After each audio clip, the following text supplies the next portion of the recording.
কাল একটা বিড়ালের ভিডিও পোস্ট করেছিলাম, রেস্কিউ করা বিড়াল যার কিনা 3টা কুকুর কামড়ে দিয়েছে এবং কোমরের নিচের দিকে প্যারালাইজড হয়ে গেছে। তো ওকে নিয়ে আজ আমি ভ্যাটের কাছে যাচ্ছি, আর পথের মধ্যে এই যে খুব ভালো বৃষ্টি হতে শুরু করলো। আসলে এতটা বৃষ্টি হবে বুঝতে পারিনি, মানে হঠাৎ করে বৃষ্টিটা শুরু হলো। আসলে আমি তো থাকি সারাদিন ঘরের মধ্যে, কি হয় না হয় কিছুই বোঝা যায় না।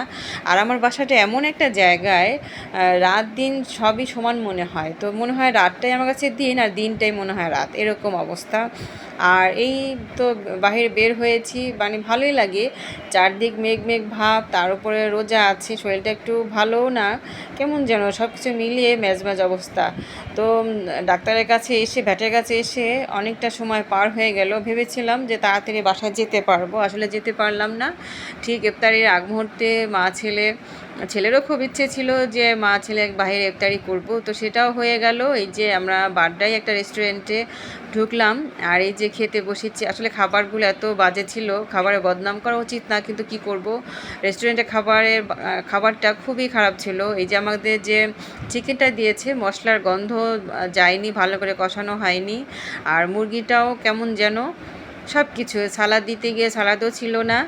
তারপরে ছিল শেষে হালিমটা এত বাজে, মানে একটা খাবারও যদি ভালো লাগতো, কোনো খাবারই ভালো লাগেনি, কিছু করার নেই। আর আমার শরীরটাও বেশি ভালো লাগছিল না, রোজা, তার উপরে এই তো দেখেই বোঝা যাচ্ছে যে আমি কতটা ক্লান্ত, তারপরেও কিছু করার নেই, করতে হবে।